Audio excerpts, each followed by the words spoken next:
चलिए आज का हम लोग सेशन स्टार्ट करते हैं। जैसा कि आप लोग जानते हैं, हमारी ये जो वर्कशॉप है, ये वर्कशॉप का उद्देश्य है कि आप लोगों को ऐसे सूत्र समझाना जिसमें कि आप जन्म पत्रिका को देख करके वेल्थ को समझ पाए, धन के सोर्स को समझ पाए कि किसी व्यक्ति के जीवन में कितना धन प्राप्त होगा या वो अपने एफर्ट से कितना धन प्राप्त कर सकता है, और जो धन है वो एफर्ट से आएगा या बिना एफर्ट्स के आएगा, ये हम कैसे पता करें। ये बहुत इंपॉर्टेंट सूत्र हैं जो आज मैं आपको देने जा रहा हूं, और आप में से जो कोई समझ गया इन सूत्रों को, तो एक प्रकार से माँ लक्ष्मी का आशीर्वाद कैसे मिलता है हमें, उस सूत्र को समझ जाएगा। तो हमें समझना होगा पहला स्टेप, एक ऐसा ग्रह है जो हमें सबसे ज्यादा देने में सामर्थ्य रखता है, अनलिमिटेड धन देने की ताकत जो रखता है, उस ग्रह को समझना है। और हम समझेंगे स्टेप्स कि किन स्टेप्स के द्वारा हम कुंडली में इसको देखेंगे। तो अनलिमिटेड वेल्थ का जो गिवर प्लेनेट होता है उसका नाम है सूर्य, सन। आप जैसा कि सभी लोग जानते हैं, सूर्य हमें हमेशा अपनी ऊर्जा, अपना प्रकाश देता ही रहता है और बदले में हमसे कुछ नहीं लेता है। इसी प्रकार से हमारी जन्म कुंडली में जहां पर भी सूर्य विराजमान है, वो सूर्य इस बात को दर्शाता है कि आप में कितनी ताकत है अनलिमिटेड वेल्थ जनरेट करने की। यानी कि राजा के समान, राजा को सोचना नहीं पड़ता खर्चा करने के लिए। राजा हमेशा बांटने की सोच रखता है, आम पब्लिक को लाभान्वित करने की सोच रखता है। वही सोच आपकी कुंडली में बैठा हुआ सूर्य रखता है। परंतु यदि सूर्य किसी भी कारण से खराब हो जाए, गलत स्थान पर बैठ जाए, तो वहीं से कमजोरियां आनी शुरू हो जाती और हमारी राजसी सोच वो नष्ट हो जाती है या कमजोर पड़ जाती है। हमारे राजा वाले गुण समाप्त होने लग जाते हैं, अर्थात बांटने की कैपेसिटी हमारी कमजोर पड़ जाती है। तो सबसे पहले आप अपनी अपनी जन्म पत्रिका खोल लें और वहां पर जहां पर आपकी कुंडली में सूर्य जिस भाव में बैठा हुआ है उधर पॉइंट आउट करेंगे। जब भी हमारे दिमाग में आता है कि हमें धन कमाना है, तो साथ में दिमाग में ये आता है कि धन तो कमाना है, पर कहां से कमाएं, कैसे कमाएं। ये यहां पर मत लिखिए, क्योंकि मैं इसे नहीं पढ़ूंगा इन मैसेजेस को कि किस व्यक्ति की कुंडली में कहां पर ग्रह बैठा हुआ है। मैं यहां पर आपको केवल और केवल सूत्र दूंगा, आप लोगों को समझना है वो सूत्र। तो आपको सबसे पहले फाइंड आउट करना होता है source, source of your income, आपका वेल्थ कमाने का सोर्स कहां पर है, कौन सी ऐसी जगह है जहां से आप जीवन में सबसे ज्यादा धन अर्जित कर सकते हैं। उस कुंडली को अब इस तरह से देखना है कि जहां पर आपका सूर्य बैठा है उससे 4 स्थान आगे बढ़ना है। जैसे किसी व्यक्ति का सूर्य सप्तम भाव में बैठा है तो सूर्य से 4 नंबर आगे गिनेंगे तो क्या होगा, दसम भाव। सप्तम भाव को पहला माने, अष्टम दूसरा, नवम तीसरा, तो चौथा स्थान जो होगा वो दसम भाव होगा। यानी कि सूर्य से चतुर्थ भाव आपका सोर्स है, वेल्थ का सोर्स है।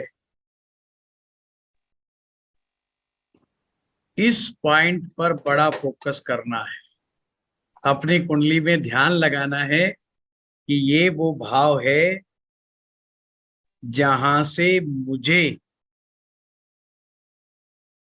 वेल्थ प्राप्त हो सकती है। जैसे फॉर एग्जाम्पल हमें पानी पीना है,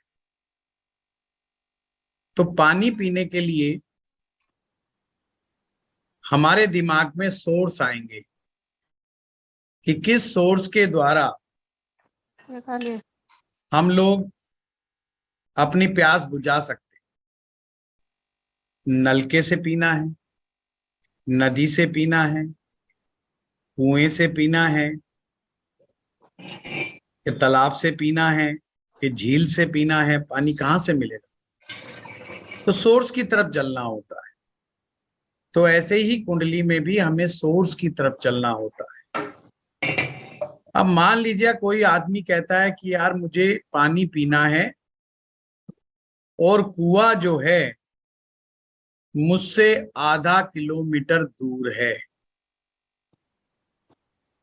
तो उसे कुएं के पास जाना हो, यानी सोर्स के पास जाना हो। उस पास सोर्स के पास जाने के लिए उसको सबसे पहले रास्ता बनाना होगा, एक किस कुएं तक पहुंचने का मार्ग क्या है। ऐसे ही आपको भी जब सोर्स पता लग जाता है तो मार्ग ढूंढना पड़ता है, रास्ता ढूंढना पड़ता है, पाथ ढूंढना पड़ता है। तो पाथ ऑफ वेल्थ वो डिसाइड होता है मून से, चंद्रमा से। जो लोग ज्योतिष पढ़ रहे हैं हमारे एस्ट्रो पाठशाला में, मेरे पुराने वक्तव्यों को सुन चुके हैं, वो जानते हैं कि जो चंद्रमा है वो लिक्विडिटी का सबसे बड़ा प्लेनेट है। अर्थात जीवन में कैश इन फ्लो, हाथ में पैसा, ये चंद्रमा की देन है। जिस प्रकार से आपने सूर्य को देखा उसी प्रकार से आपको चंद्रमा को देखना होगा कि आपकी कुंडली में चंद्रमा कहां पर बैठा है। और जहां पर भी चंद्रमा बैठा है उससे 10वां स्थान देखना। तो हम धन के मार्ग तक कैसे पहुंचेंगे ये बात हमें चंद्रमा बताएगा। तो चंद्रमा से 10वां स्थान, जैसे कि मान लीजिए चंद्रमा किसी व्यक्ति का पहले भाव में बैठा तो उसे कहां देखना, दसम भाव में देखना। अगर किसी का चंद्रमा पंचम भाव में बैठा है तो उसको सेकंड हाउस में देखना है। यानी कि आपकी कुंडली में चंद्रमा जहां पर भी बैठा है उससे 10 स्थान आगे। अब इस भाव को भी बड़े ध्यान से फोकस करना है। इसकी स्टडी करनी है कि ये भाव आपको क्या समझा रहा है, किस तरह से आपको बता रहा है कि आपको अपने जीवन में वेल्थ तक पहुंचने का रास्ता कैसे मिले। तो फर्स्ट स्टेप ये कि सूरज को देखना है, सूरज से 4 भाव आगे सोर्स ऑफ वेल्थ।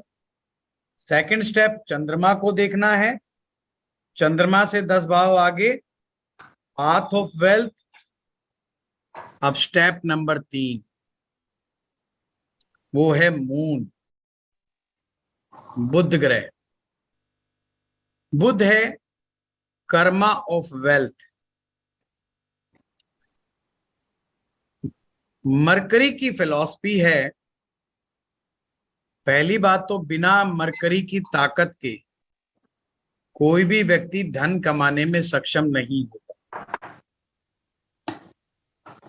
और अगर कमाता भी है तो बहुत ही कमजोर सिचुएशन में, बहुत ही स्ट्रगलफुल सिचुएशन में वो धन कमाता है। जिस व्यक्ति का मरकरी जितना अच्छा होगा वो धन कमाने में उतना ही अच्छा होगा। पर मरकरी की फिलॉसफी क्या है? Earning by learning. ये हमेशा याद रखें, अर्निंग बाय लर्निंग, अर्थात आप जितना ज्यादा सीखते चले जाओगे उतना ही अर्न करोगे। नमस्कार गुप्ता जी, मैं क्लास में हूं।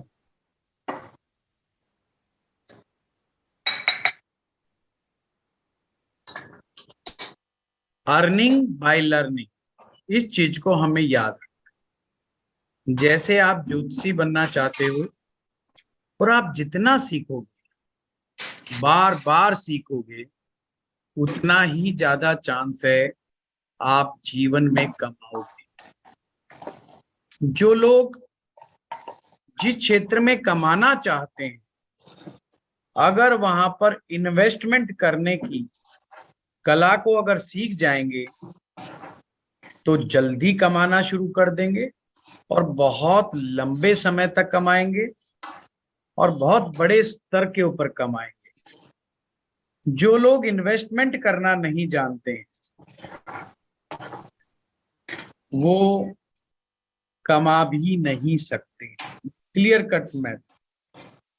मरकरी आपको बताता है कि आप जीवन में इन्वेस्टमेंट कैसे करते और कहां पर करते। ये चीज ध्यान रखना, जिसका मरकरी जितना अच्छा होगा ना, वो इन्वेस्टमेंट बहुत सोच समझ के करता है और बहुत उम्दा इन्वेस्टमेंट करता है, और हमेशा उसको इन्वेस्टमेंट से बहुत फायदे होते हैं। जिन लोगों की इन्वेस्टमेंट अक्सर डूब जाती है, गलत इन्वेस्टमेंट हो जाती है, या तो बुध उनके लिए खराब होता है, या बुध उनकी कुंडली में कमजोर होता है, या बुध की दशा उनके लिए फेवर नहीं करती है। तो ये बुध की खासियत है कि एक तो आपने जीवन में हमेशा सीखते रहना, कभी भी लर्निंग को नहीं छोड़ना। और लोग बहुत बड़ी गलती खाते हैं, लर्निंग को छोड़ देते हैं।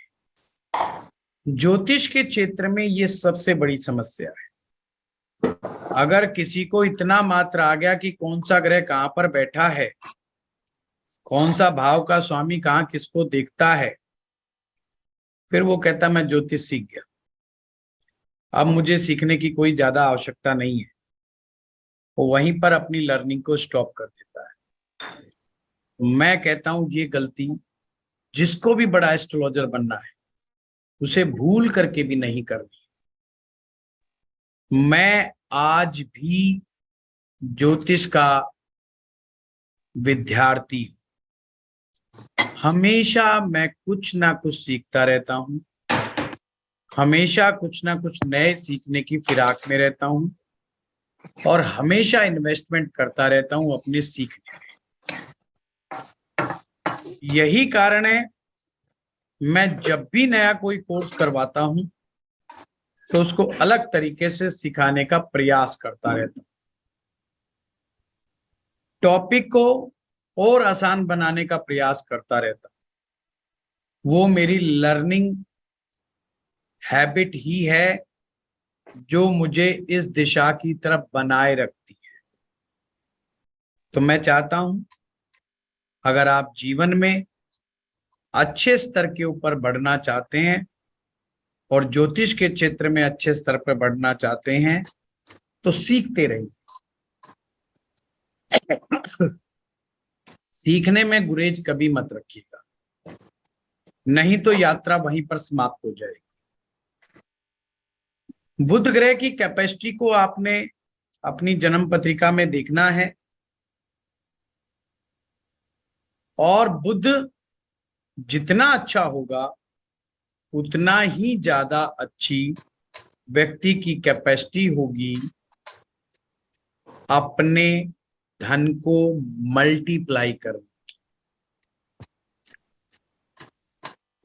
पैसे से पैसा कमाया जानता है, पैसे से पैसा कमाया जाता है, ये कला बुद्ध जानता है।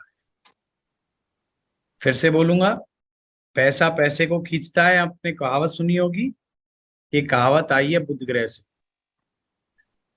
कि पैसे को री इन्वेस्टमेंट करके जो पैसा कमा लिया है, कमाए गए धन को री इन्वेस्टमेंट करके फिर से पैसा कमाना, यानी कि पैसिव इनकम जनरेट करना, ये मरकरी के अच्छे होने की निशानी है।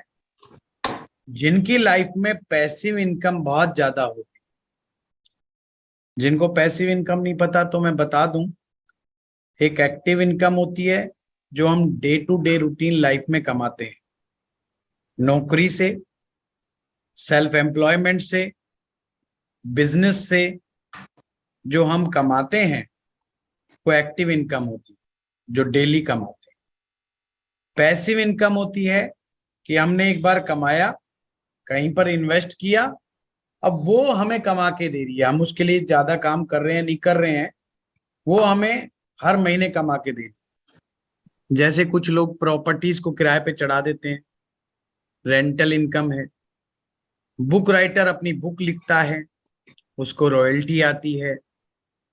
और बहुत सारे ऐसे काम हैं जिनसे उन्हें पैसिव इनकम जनरेट होती है। तो या एफडी करा के छोड़ दिया, कोई म्यूचुअल फंड करा दिया, कोई शेयर लेकर के छोड़ दिया, ये सब जो है पैसिव इनकम है।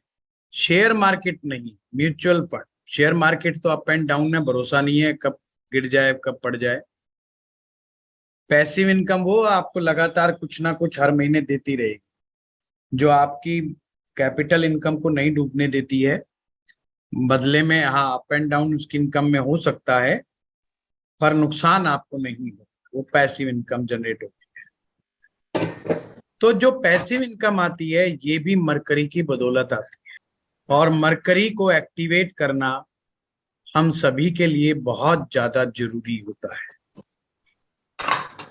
ये तीसरा स्टेप था। पहला स्टेप सूर्य, दूसरा स्टेप मून, तीसरा स्टेप मरकरी, और अब लास्ट स्टेप है वो है जुपिटर। अब पूछ रहे हैं कि मरकरी कैसे अच्छा होता है, हैं? देखिए, ये तो बहुत बड़ा विषय है। अभी के लिए तो मैं यही कहूंगा, अभी तो आप एस्ट्रो पाठशाला का सहारा लीजिए इन सब बातों के लिए, कि एस्ट्रो पाठशाला में मरकरी के जो वीडियोस हैं उसको देखिएगा। जितना यहाँ पर 3-4 दिन में बताने का प्रयास हो सकेगा मैं जरूर करूंगा, आप लोगों को साधारण भाषा में जितना समझा सकूं। फिर भी टेक्निकल पॉइंट को समझने के लिए जो एस्ट्रो पाठशाला पर यूट्यूब चैनल, हमारा यूट्यूब चैनल है एस्ट्रो पाठशाला का, उसमें जाकर के देखिएगा तो लाल किताब की वीडियोस भी हैं और वैदिक किताब के वीडियो। ये जो मैं वर्कशॉप करवा रहा हूँ, ये आपको मैं बता रहा हूँ वैदिक एस्ट्रोलॉजी के हिसाब से। और जो लोग वैदिक एस्ट्रोलॉजी को ढंग से सीखना चाहते हैं, तो अभी प्रतापशील जी जो कि बहुत ही अनुभवी अध्यापक हैं, उनका कोर्स स्टार्ट हो रहा है। वो उस कोर्स में पार्टिसिपेट कर सकते हैं।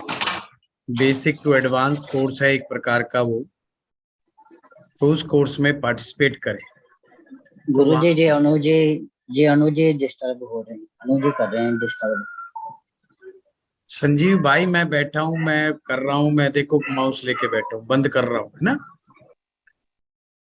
चौथा स्टेप है जुपिटर, यानी कि बृहस्पति।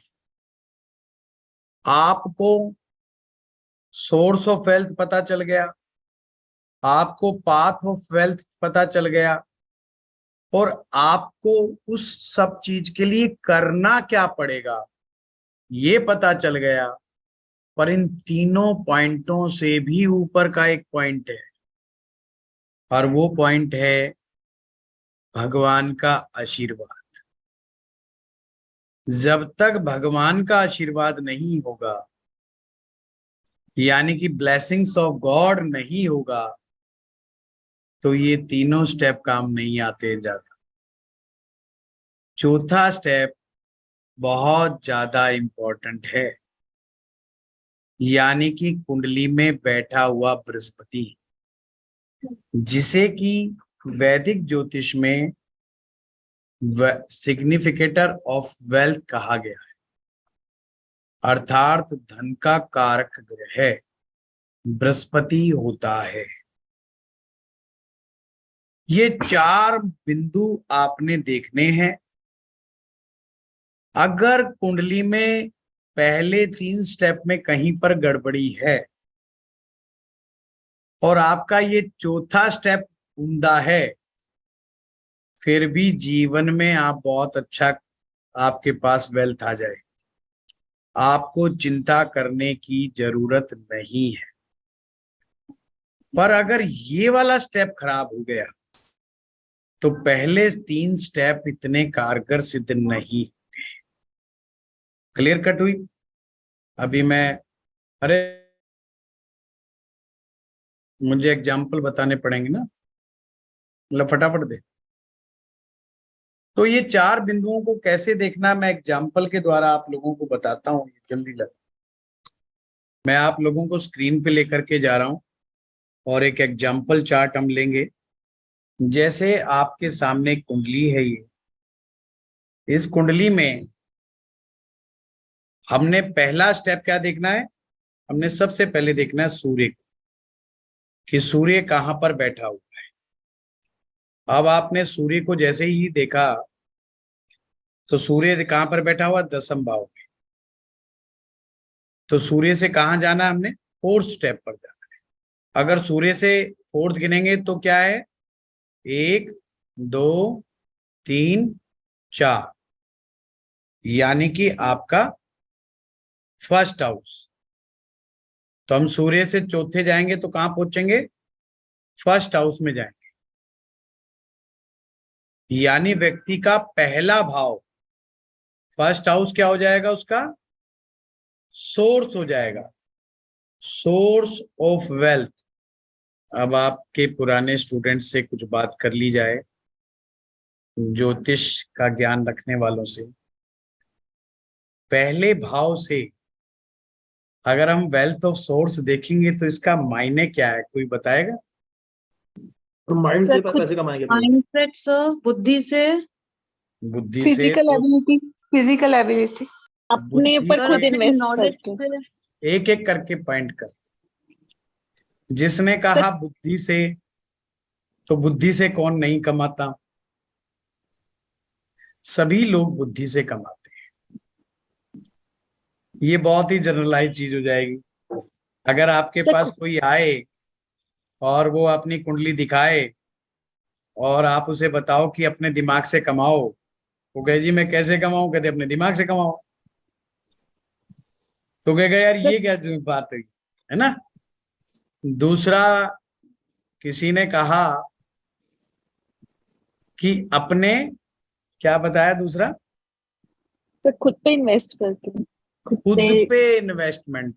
यस यस यस सब पर्सनल स्किल, अपनी नॉलेज से, अपने टैलेंट से। Yes yes yes, personal skills develop yes sir, करके, यस सर, सेल्फ इन्वेस्टमेंट, अपनी पर्सनैलिटी पर, अपनी इमेज के द्वारा। फर्स्ट हाउस से इंसान कमाता है अपने व्यक्तित्व के द्वारा, अपनी इमेज के द्वारा, अपनी पर्सनैलिटी के द्वारा, अपनी स्किल्स को डेवलप करके। स्किल डेवलपमेंट करनी है उसको। तो कंफ्यूज नहीं होना। कई लोग यहाँ पे कंफ्यूज हो जाते हैं कि सर ने बता दिया सोर्स ऑफ वेल्थ तो फर्स्ट हाउस है और पहले भाव में तो शरीर आता है, तो अब शरीर से तो सारे ही शरीर से कमाते हैं, अब इसमें अलग क्या हो गया। शरीर से कमाने का मतलब यहाँ पर मेहनत मजदूरी से नहीं है, बल्कि स्किल डेवलपमेंट से है, सेल्फ डेवलपमेंट से है, पर्सनैलिटी डेवलपमेंट से है। यानी कि आप अपने आप में एक ब्रांड बन जाओ। खुद को ब्रांड बनाने से मतलब, अब जिसकी कुंडली में ये आ गया, यानी कि सूर्य दशम में बैठा है, तो यहां सूत्र समझ में आ गया कि उसको काम कहां पर करना है। उसको सारा फोकस अपनी पर्सनैलिटी डेवलपमेंट पे लगाना। इसमें कपड़े पहनना, कैसे डिजाइनर कपड़े पहनने हैं, कैसे नहीं पहनने हैं, अपने लुक्स पर बहुत ध्यान देना कि वो पब्लिक के सामने अपने आप को कैसा रखना चाहता है। तो उसको फर्स्ट डिसाइड करना पड़ेगा कि वो अपने आप को पब्लिक में दिखाना कैसा चाहता है, और जैसा वो स्वयं को दिखाना चाहता है उस पर अड़िग हो जाए बिल्कुल। ऐसा नहीं वो पब्लिक में दिखा रहा है कि मैं एकदम तिलक छापा लगा करके और माला धारण करके बैठा हूं, और फिर कभी कोई उसके घर चला गया, पता चला जींस के अंदर घूम रहा है बंदा, है ना, तो वो मामला गड़बड़। अब कोई आपके बाबा जी, कोई गुरुजी जो हैं, वो जींस पहन करके आपको अमृत चखा रहे हो, तो ये अच्छा नहीं लगेगा ना। तो ऐसे ही ये वो वाला इमेज है।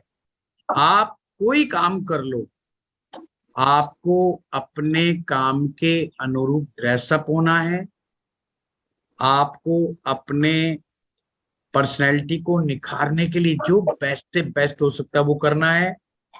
इसके लिए ट्रेनिंग लेनी है आपको। इसके लिए आपको बड़े बड़े जो कपड़ों के डिजाइनर्स लोग होते हैं उनके पास जाके मिलिए। ये मत सोचिए कि बहुत ज्यादा आपका खर्चा नहीं करेंगे, बिल्कुल घबराना नहीं है। आप मेरी बात मानिए, जिनका सूर्य दशम में है उनको बेस्ट से बेस्ट कंसल्टेंट हायर करना चाहिए। कभी भी कमजोर कंसल्टेंट, कमजोर टीचर को हायर मत कीजिए। जिंदगी में सक्सेस पाना चाहते हो तो थोड़ी देर के लिए पैसा बच जाएगा, पर पैसा उतना ही लगाना पड़ेगा आप, ठीक है ना। तो सबसे पहले आपको उन बातों पे जोर देना होगा। वंदना जी कह रही है नवमांश में देखें। वंदना जी आगे से आगे मत लिखो प्लीज, मैं जो समझा रहा हूं उसको समझ लो, आसान भाषा में, नहीं समझ में नहीं आएगा बिल्कुल भी। नवमांश में देखते रह जाओगे, फिर कुछ नहीं होना जाना नवमांशा में देखने से। तो जिसका सूर्य दशम में, उसको अपनी पर्सनैलिटी पर बहुत ज्यादा ध्यान देना है, अपनी इमेज पर ध्यान देना पड़ेगा। नंबर एक बात ये हुआ आपका फर्स्ट हाउस।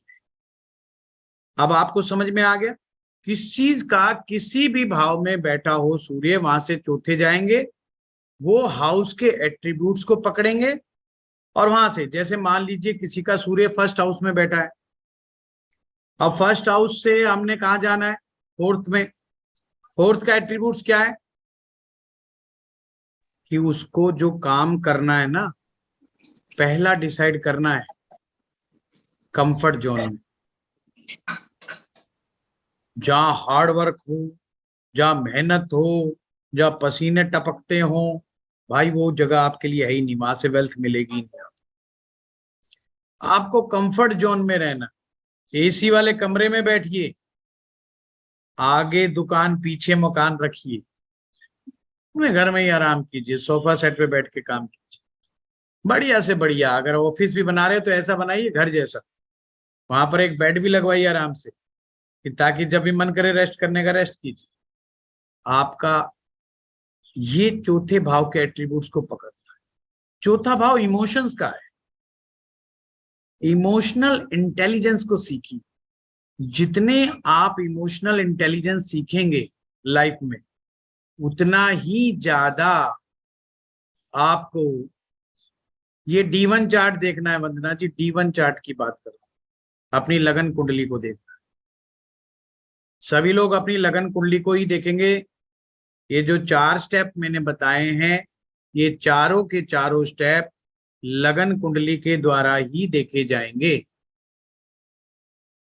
तो आपको 4th हाउस से रिलेटेड जमीन है, जायदाद है, प्रॉपर्टी का काम, रियल एस्टेट का काम, ये सारे काम जो हैं, रियल एस्टेट का काम, लग्जरियस चीजों का काम, ये सारे के सारे काम आपको वेल्थ का सोर्स देने वाले होंगे। मेरा कहने का मतलब ये है, आपको समझना इस तरह से हो। अब हम चलते हैं सेकंड, वो कैसे देखा जाए। चलिए अब देखिए, इस कुंडली में चंद्रमा कहां पर बैठा हुआ है? 10th हाउस में, सॉरी 7th हाउस में आपका चंद्रमा बैठा हुआ है। ये मून बैठा है। अगर इस चंद्रमा से दसम गिनेंगे तो ये कहां जाएगा? 4th house.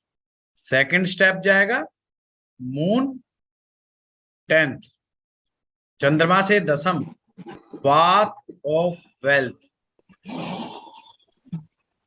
अगर कुंडली का चौथा भाव अच्छा नहीं होगा, यानी जिसका सप्तम में बैठा है और चौथे भाव में जितनी ज्यादा प्रॉब्लम है, समझो धन तक पहुंचने का मार्ग उतना ही ज्यादा अनसर्टेन है, स्ट्रगलफुल है। उसको वेल्थ का सोर्स तो पता है, और जब वो लेने जाएगा ना उस वेल्थ को, बहुत झंझट, बहुत झगड़े, बहुत विवाद, बहुत फसाद मिलेंगे उसको। तो अपनी कुंडली से आप कैसे देखेंगे? जहां पर भी चंद्रमा बैठा उससे 10 स्थान देख लीजिए, और वो स्थान जितना अच्छा होगा उतना ही ज्यादा आसानी से आप वेल्थ को गेन कर सकते हैं। क्लियर हुई बात? तो पाथ तक पहुंचने का रास्ता, अब मान लीजिए आपने अपने कुएं तक पहुंचना है। अब कुएं तक पहुंचने के लिए पैदल मार्ग भी है, जंगल का मार्ग भी है, सड़क का मार्ग भी है, और सड़क बहुत अच्छी बनी हुई है, सीधा स्ट्रेट फॉरवर्ड है, या ऊंचा नीचा पहाड़ी पर बना हुआ मार्ग है।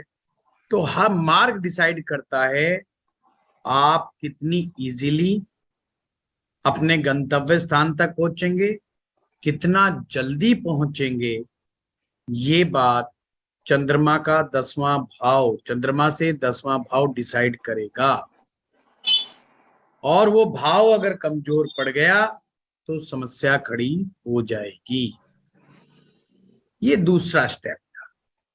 अब तीसरे स्टेप पर हम पहुंचते हैं, तो कैसे देखेंगे? हमने देखना है बुध को। तो यहां पर देखिए बुध कहां बैठा हुआ है? बुध 10th भाव में बैठा हुआ है, और हमने देखना है बुध की स्ट्रेंथ। अब जो लोग नए हैं वो बुध की स्ट्रेंथ को कैसे देखेंगे? तो हम क्या करेंगे, सीधा जल्दी में अगर हमने बुध की स्ट्रेंथ को देखना है तो हम एक कुंडली बनाएंगे, और वो कुंडली होगी नवमांश कुंडली। D9 चार्ट से नवमांश कुंडली भी कहते हैं। अब आपने क्या देखना है? बुध के हालात देखना। बुध के हालात कहाँ देखना है? मरकरी पहले में बैठा हो, चौथे में बैठा हो, 5वें में हो, 6ठे में हो, 7वें में हो, 9वें में हो, और 10वें में हो। ये स्थान समझ लीजिए, पहला, चौथा, 5वां, 6ठा, 7वां, 9वां, 10वां। ये स्थान पर किसी का मरकरी बैठा है, कहां पर? नवमांश कुंडली में, D9 चार्ट। मरकरी इन जगहों पर बैठा है शर्त एक यही होगी कि अकेला नहीं बैठा होना चाहिए। अपनी कुंडली में देखिएगा, नवमान चार्ट में जो स्थान मैंने बताए हैं उन स्थानों पर देखना है कि बुध बैठा है कि नहीं बैठा है। अगर इन स्थानों पर बुध बैठा है तो आपका बुध ठीक है। शर्त एक होगी अकेला नहीं बैठना चाहिए, तो बुध आपका ठीक है। बुध ठीक है का मतलब आपको भगवान ने इस लेवल का दिमाग दिया है कि आप किसी चीज को सीख सकते हो, आप अपनी स्किल डेवलप कर सकते हो by the power of learnings. Learning के द्वारा आप अपने आप को ऊपर उठा सकते हो।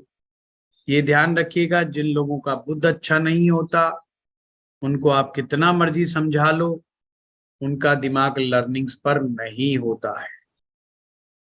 हाँ, अगर वो अकेला बैठा है तो अच्छा नहीं है। नमाज अंशु जी, सर ये अकेला मत अगर किसी अकेला के मतलब साथ हो सिंगल तो बैठा है, किसी भी नहीं हाउस सर, में अकेला बैठा है नहीं सर, पापी ग्रह के साथ भी हो तो भी चलेगा। तो भी चलेगा, बस जो हाउस मैंने लिखवाए हैं वो हाउस हाँ में जी। होना चाहिए, तो बुध ठीक है। ठीक है ना, इसको बुध ग्रह को पापत का इतना ज्यादा असर पड़ता नहीं है नवमांश कुंडली में। तो ये मैंने एक आसान रास्ता बता दिया। D1 में तो कई तरह के फार्मूले आएंगे, इसमें मात्र एक ही फार्मूले से आपको ये चीज पकड़ में आ जाएगी। सर अब अगर है बुध कुंडली, वक्री है तो भी चलेगा? बुध अकेला वक्री है बैठा तो है, चलेगा नहीं, दौड़ेगा। अकेला बैठा है तो भी? अकेला बैठा है तो शर्त वही रहेगी ना जी, वो तो आप 4 बार पूछोगे तो भी शर्त वही रहेगी। अकेला तो नहीं बैठना चाहिए ना। अकेला वक्री बैठा है तो खराब होगा? तो भी मैंने कहा ना, अगर नवमांश कुंडली में जाकर के देखिए कि वो अकेला बैठा है कि नहीं बैठा, सिर्फ जो मैं बता रहा हूँ वो देखिए, नहीं तो ओके आप उलझ ओके जाएंगे। Okay sir, okay okay. मैं D9 बोलूंगा, आप D1 की बात करेंगे तो कंफ्यूजन खड़ा हो जाएगा। ओह नहीं गलती सर, से D9।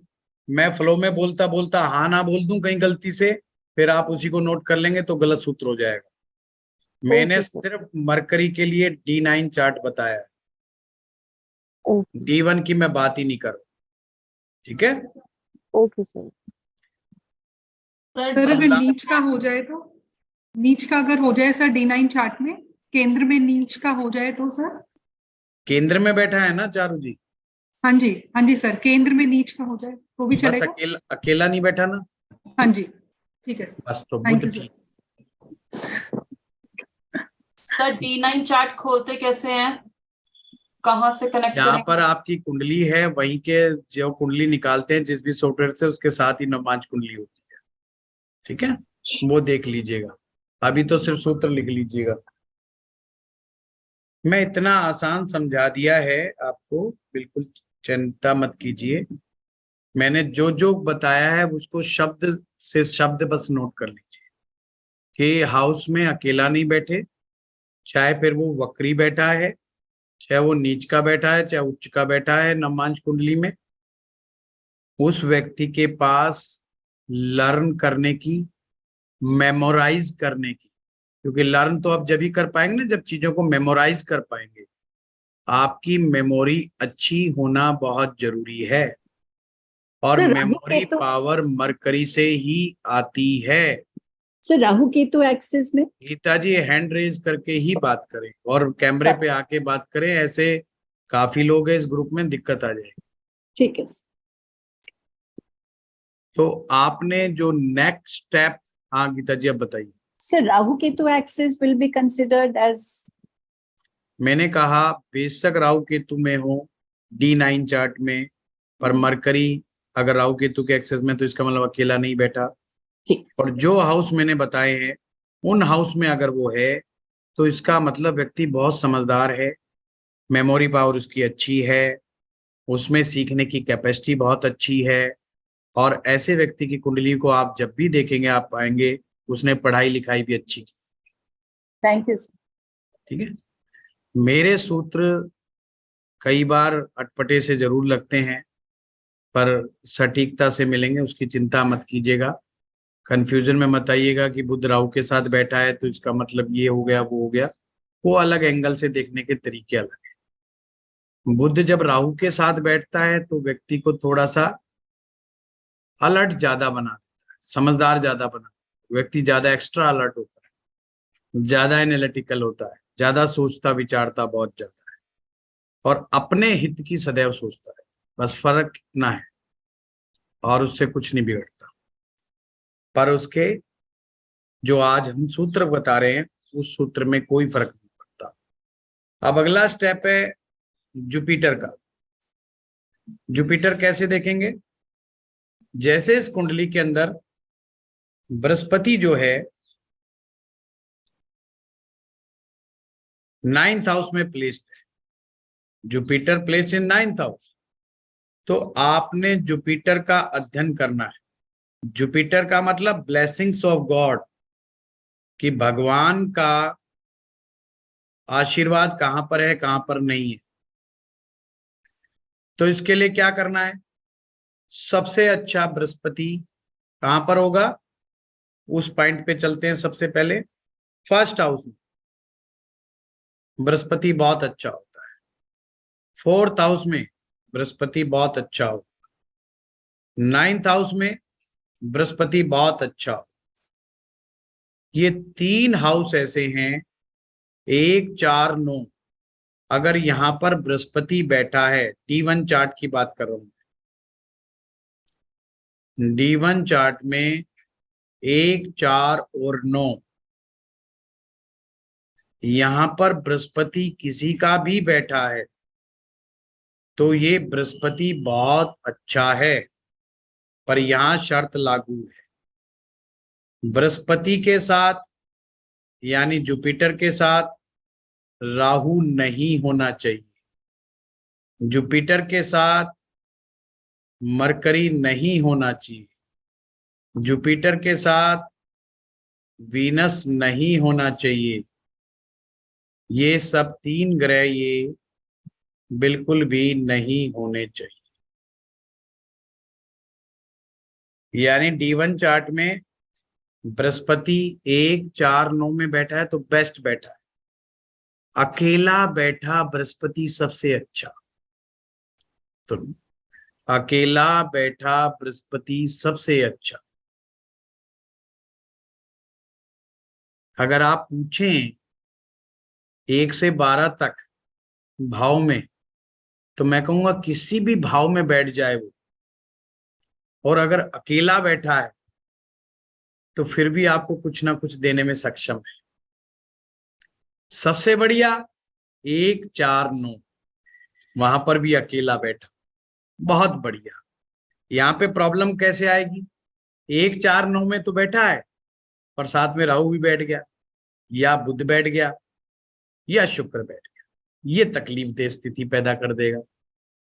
यहां बृहस्पति कमजोर हो जाएगा, उतना ज्यादा अच्छा रिजल्ट्स नहीं देगा।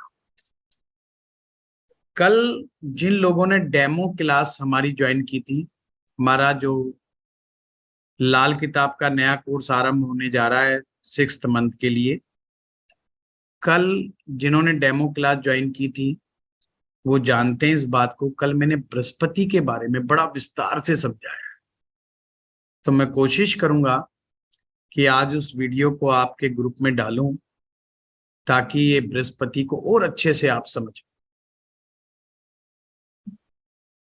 तो उसमें लाल किताब के मेथड से समझाया गया है कि बृहस्पति कैसे अच्छा देखा जाता है। हाँ राखी जी। सर नमस्ते। जी सर ये पूछना था कि अगर इसमें बृहस्पति वक्री की भी देखेंगे क्या, कि रेट्रो है या नहीं है? बिल्कुल देखेंगे, तो वैदिक ज्योतिष है। तो सर इसमें फिर क्या कंडीशन रहेगी अगर बृहस्पति वक्री है तो? अच्छी बात है, बृहस्पति पावरफुल है, भगवान ने कमाने का उसको दोनों तरह का सामर्थ्य दिया है। बेईमानी भी कर सकता है वो, झूठ भी बोल सकता है वो पैसा कमाने के लिए, समझदारी भी दिखा सकता है वो, चालाकी भी दिखा सकता है वो, वक्री बृहस्पति है तो सर अगर पहली कंडीशन जो अभी आपने अब तक बताई है वो फुलफिल नहीं हो रही और ये हो रहा है तो भी हम देखेंगे, मतलब आइदर ऑफ एनीवन है कि सारी सारी चीजें थोड़ी होंगी, सारी चीज मानी थोड़ी कि परमात्मा का आशीर्वाद ऐसे थोड़ी मिल जाता है राखी जी। हाँ जी तो सर, उसकी वही तो तो शर्तें और कठोर होती चली जाती हैं, है ना। पहली बात तो आदमी ज्यादा परमात्मा के आशीर्वाद में भरोसा कम करता है। बृहस्पति वक्री का मतलब समझा दूं मैं, वो भगवान को कैसे मानता है। वो भगवान को बहुत ज्यादा मानता है। कब मानता है? जब वो फंस जाता है। वो खजूर का पेड़ देखता है और कहता है यार खजूर खा लो, चढ़ना मुझे आता है, और खजूर के पेड़ पे चढ़ जाता है जोश जोश में, क्योंकि जब चढ़ रहा होता है तो मुंह ऊपर की तरफ होता है, उसको सिर्फ खजूर दिखाई देता है, और खजूर के पेड़ पे ऊपर पहुंच जाता है और खजूर तोड़ लेता है। जब तोड़ने के बाद जब नीचे देखता है तो अब डरता है कि यार ये तो गिरूंगा मैं, अब तो फंस गए बुरी तरीके से। तो उसको भगवान याद आता है और फिर कहता है भगवान देख बात सुन, तेरे को इतना इनाम दूंगा, इतना प्रसाद बांटूंगा, इतना मंदिर में चढ़ाऊंगा, फलानी पूजा करवाऊंगा, सारी हनुमान चालीसा पढ़ देगा, फिर उससे बड़ा भक्त कोई नहीं। वक्री बृहस्पति की बता रहा हूं, उससे बढ़िया भक्त कोई नहीं। उस समय वो बिल्कुल परमार्थ, बिल्कुल परम अवस्था तक पहुंचा हुआ भक्त होता है, मतलब उसको सिवाय परमात्मा के कुछ नहीं दिखाई दे रहा होता। और जैसे जैसे वो नीचे उतरता जाता है फिर उसको ख्याल आने लगता है यार कुछ ज्यादा नहीं बोल गया तू, ये गड़बड़ नहीं हो गई तेरे साथ, ये इतने में कोई काम, कोई अब लाख रुपए तू बोल गया जोश जोश में, लाख रुपए में क्या फायदा यार, ये तो 10,000 में भी काम हो जाएगा, 5,000 में भी काम हो जाएगा। तो वो फिर अपना डाउन डाउन डाउन डाउन करता करता जब वो बिल्कुल नीचे आ जाता है 5-7 फुट पे, जब वो सोचता है अब नहीं मरेगा, फिर कहता है यार भगवान तो हमारा बाप है, और बाप से क्या देना लेना, बाप तो हमेशा देता ही देता है, लेता थोड़ी है। तू बाप को देता हुआ अच्छा लगता है, बाप से तो लेता हुआ अच्छा लगता है। वो कहता है बस भगवान तेरा बहुत बहुत धन्यवाद, मुझे पक्का भरोसा था तू तो मुझे बचाएगा ही बचाएगा, है तो जो पिछले वादे जो सारे थे वो सब कैंसिल कर, और अपन आगे कभी फिर सोचेंगे, कभी फिर देखते हैं। और फिर उसे सारे वादे जब ही याद आएंगे जब वो दोबारा फंसने लगता है। तो he is a god lover, but जब फंसता है, समझ गए बात को, कम विद्वानता से भी, कम विद्वान होकर के भी अपने आप को बहुत बड़ा विद्वान व्यक्ति दिखाना, ये वक्री गुरु की निशानी है। अब ये सब बातें मैं बोल तो देता हूँ, ये जब ये यूट्यूब पे जाती है ना, बहुत सारे लोगों को बहुत गुस्सा आता है, बहुत कुछ लिख देते हैं वो, अब लिख देते हैं वो, मुझे भी लिख देते हैं। अब मैं कहता हूँ यार मैं बीइंग टीचर झूठ बोलना मेरे लिए बड़ा मुश्किल हो जाता है। अब या तो मैं ये बोलूं भी कलयुग में बहुत ही बढ़िया बात है, देखो आप में पैसा कमाने का सामर्थ्य बहुत अच्छा है, आप समझदार व्यक्ति हो तो लोग खुश हो जाते हैं, परंतु वैदिक ज्योतिष वक्री गुरु को अच्छा नहीं मानता, क्योंकि वक्री गुरु मिलावटी गुरु है। मिलावटी गुरु का मतलब है कि उसमें सच्चाई तो है पर उस सच्चाई में मिलावट भी, इसलिए कलयुग में ये ज्योतिषी बहुत अच्छा बन जाते हैं। तो बहुत ही बढ़िया बात है, तो वक्री गुरु बिल्कुल होना चाहिए।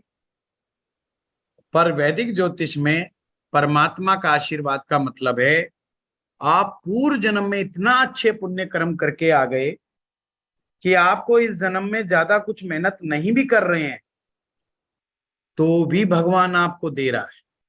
भगवान ने आपके सोर्स ऑफ इनकम इतने बना रखे हैं, आपको पैसिव इनकम इतनी अच्छी आती है कि आपको बेईमानी करने की, झूठ बोलने की, स्ट्रगल करने की जरूरत ही नहीं पड़ती है, और पैसे का ज्यादा मोह रहता ही नहीं है।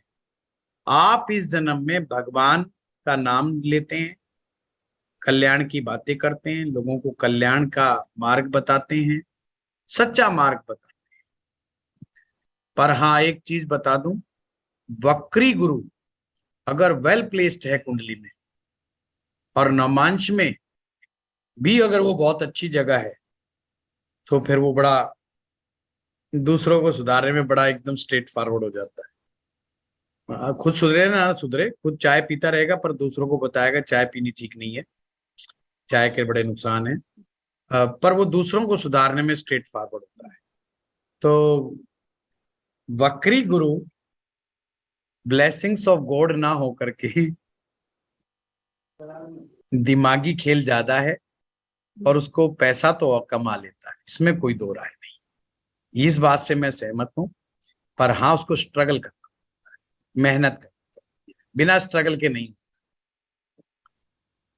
ठीक है, तो ये उस तरीके से हो गया। हाँ लीना जी।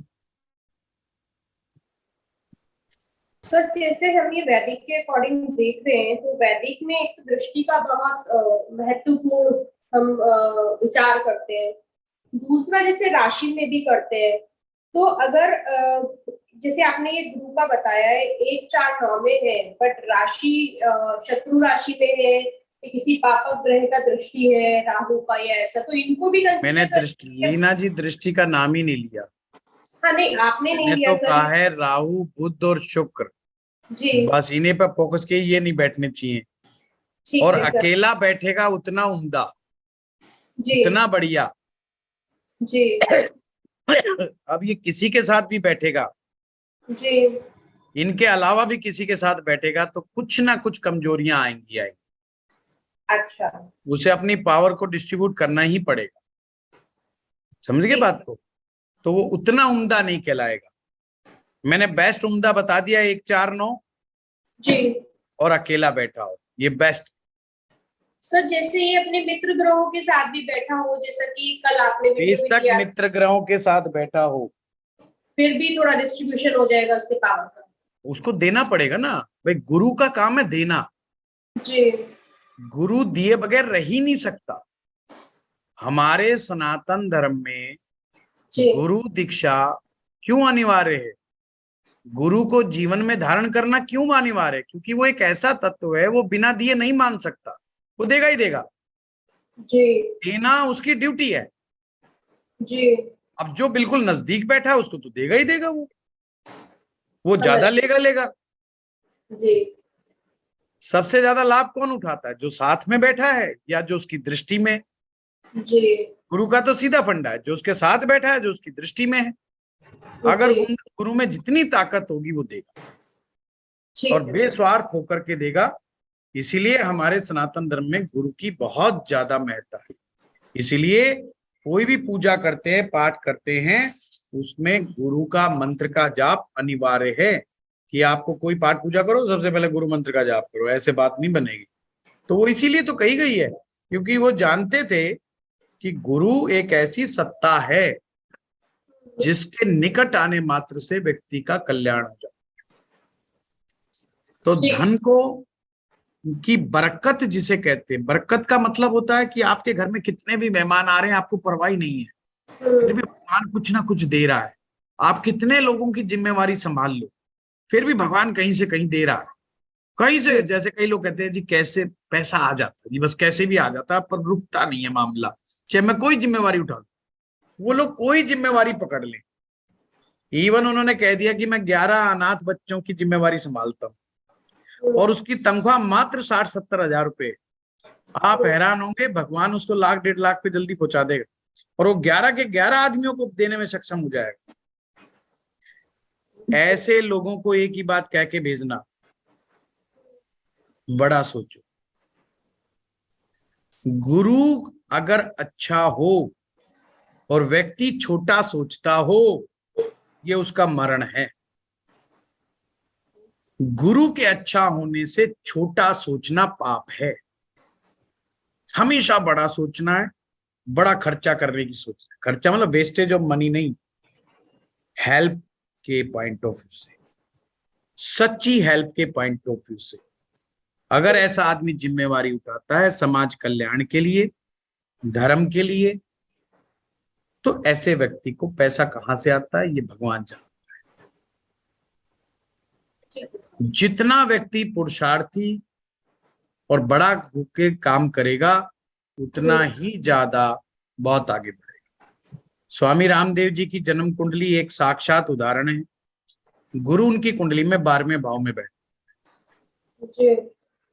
और वो बहुत बड़ा सोच करके ही देखो आज की लेवल के ऊपर वो पहुंच गए। बशर्ते उन्होंने गुरु का मार्ग नहीं छोड़ा। भाई है तो स्पिरिचुअल मार्ग ना, वो पहुंचे तो स्पिरिचुअल मार्ग की तरफ से ही पहुंचे। तो उनकी कुंडली एक बेस्ट एग्जाम्पल है वेल्थ क्रिएशंस के लिए। तो वो मैं कोशिश करूंगा कि मुझे मौका मिला तो बनाने का, एनालिसिस करने का। तो स्वामी जी की कुंडली है मेरे पास, ठीक है। हाँ कल्पना जी। नमस्कार सर। सर जैसे आपने भी बताया कि दृष्टि का कोई असर नहीं होता, मतलब अगर गुरु किसी प्लैनेट पे कल्पना दृष्टि जी, मैंने डाल, बिल्कुल नहीं कहा कि दृष्टि का असर नहीं होता। नहीं अभी आपने गुरु का जब हम बात कर रहे हैं ना, तो आपने मैंने अच्छा अभी अभी कहा गुरु की आंखों में जो व्यक्ति रहेगा वो सबसे ज्यादा फायदे में रहेगा। ओके आंखों का मतलब ही दृष्टि में। ओके नहीं सर, मैंने ये कहा है अभी दृष्टि के चक्कर में मत पड़ो, सिर्फ नहीं ये पड़ेगा। पॉइंट देखना है कि गुरु अच्छा है कि बुरा है, उसके लिए मैंने कहा है कि दृष्टि नहीं देखनी अभी। ओके सर, और ये गुरु तो की सर बात दृष्टि होगी गुरु जहां की। पड़ेगी हाँ। वहां पर हमेशा प्रोग्रेस होगी। ओके सर, ये तो बात होगी गुरु की दृष्टि की। अगर गुरु पे किसी की दृष्टि आ रही है तो वो भी गुरु को इफेक्ट करेगी, कम जैसे अभी हम, करती है, हाँ जैसे हमने कम कहा ना। करती है। अच्छा सिर्फ एक राहु का मामला है थोड़ा सा गड़बड़, हाँ बाकी इतनी ज्यादा इफेक्ट डालती है। राहु जरूर गड़बड़ कर देता है, अच्छा बाकी कोई गड़बड़ नहीं करता। ओके जैसे ओके। फर्स्ट हाउस में गुरु बैठा है, 9वें में राहु बैठ जाए हम्म, तो व्यक्ति के साथ कई बार गड़बड़ियां हो जाए। अच्छा ओके सर। ऐसे में उसको कुछ चीजों का अगर वो ध्यान रखेगा तो राहु का भी असर नहीं हो पाएगा उस पर। अच्छा ओके ये उस व्यक्ति के कर्म के ऊपर बहुत ज्यादा आधारित होता है। ओके देखिए सर। भगवान आपको फ्री विल बहुत देते हैं हमारी हम्म। जन्म पत्री में, ज्योतिष में। हम लोग ही हैं जो फ्री विल को लेना नहीं चाहते। नहीं चाहते।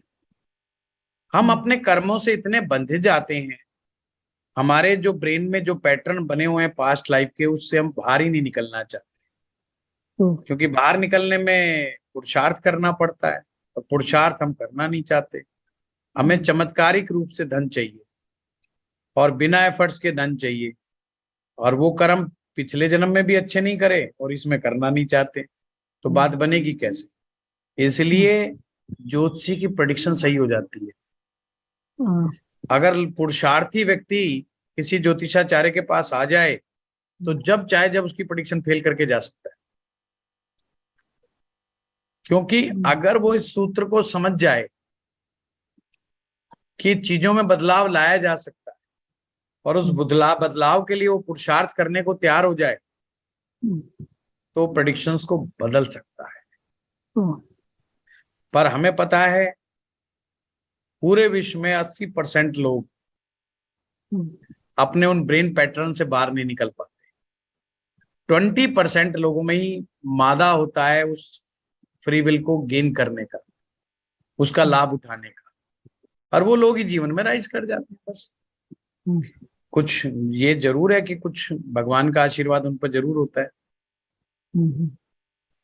जी थैंक यू सर।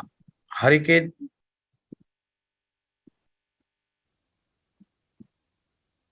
अभी हरिकेत सोनू जी। हाँ जी सर। सर आपने एक सेकंड। हाँ जी सर। सर आपने कहा कि रेट्रो गुरु के बारे में सर मेरे को पूछना है कि रेट्रो गुरु जब भी होगा वो गोचर के टाइम पे रेट्रो होता है, तो तब ज्यादा असर देगा कि थ्रू आउट अच्छा असर दे सकता है? सिंपल सा कंसेप्ट है, अगर आपकी कुंडली में गुरु रेट्रोग्रेड है, हाँ जी, तो इंतजार करो कि वो गोचर में कब रेट्रो होगा। सर उसी टाइम अच्छा असर करेगा, उस समय उसको ज्यादा अच्छे फायदे होंगे। पर उससे अच्छा। पहले ये जरूर देख लेना कि गुरु हाँ आपके जी। फेवर का है कि नहीं है। अगर गुरु फेवर का नहीं है और रेट्रोग्रेड भी है, हाँ जी। तो जब भी रेट्रोग्रेड होगा तो उल्टा हाँ जी। परिणाम भी देगा। अच्छा। वैदिक ज्योतिष सीखने की जरूरत है तो प्रताप जी का कोर्स ज्वाइन कीजिए, बड़े अच्छा सा सिखा रहे हैं प्रताप जी। मेरी क्लास यूट्यूब पर देखिए, मैंने इतने साल वैदिक ज्योतिष पढ़ाया है। हाँ जी सर। और जुपिटर केतु के साथ आपने बाकी सब बताया, केतु के साथ कोई प्रॉब्लम नहीं करेगा क्यों नहीं जो प्रॉब्लम फर्स्ट फोर्थ हाउस में से आपने बताया वो 3 आप अपने गुरु के साथ बैठ सकते हो क्या? नहीं सर। कोई भी व्यक्ति अपने गुरुजी की गद्दी पे जाके बैठता है क्या गुरुजी के साथ? नहीं सर। हमेशा जो व्यक्ति किसी को गुरु मानता है या तो उसके सामने बैठेगा, नीचे बैठेगा, गुरु का पद ऊपर होता है, वो उसके साथ कुर्सी पे नहीं बैठे अगर जिसमें शिष्यता होगी। हाँ जी। गुरु के साथ शिष्य का बैठना ठीक। तो सर इसका मतलब सानिध्य राहु ठीक के, ओके सर, सानिध्य का मतलब होता है समीपता, ठीक है। पर गुरु का स्थान ऊंचा है, केतु शिष्य है गुरु का, ठीक है। तो गुरु और केतु साथ बैठना अच्छी बात नहीं है। किसके लिए अच्छी बात नहीं है? ना केतु के लिए अच्छी बात है, ना गुरु के लिए अच्छी बात है।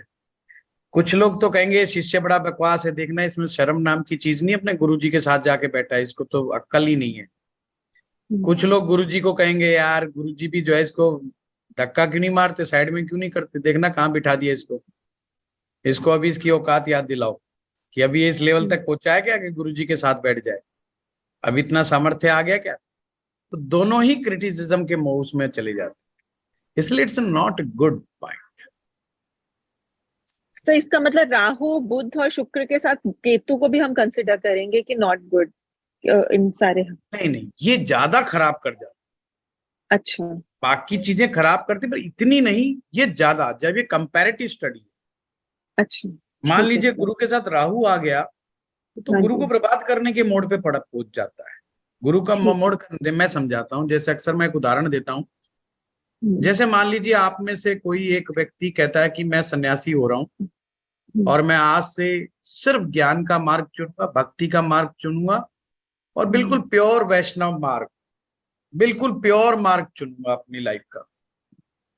और अचानक से वो दोस्ती कर लेता है एक शराबी के साथ या स्मगलर के साथ।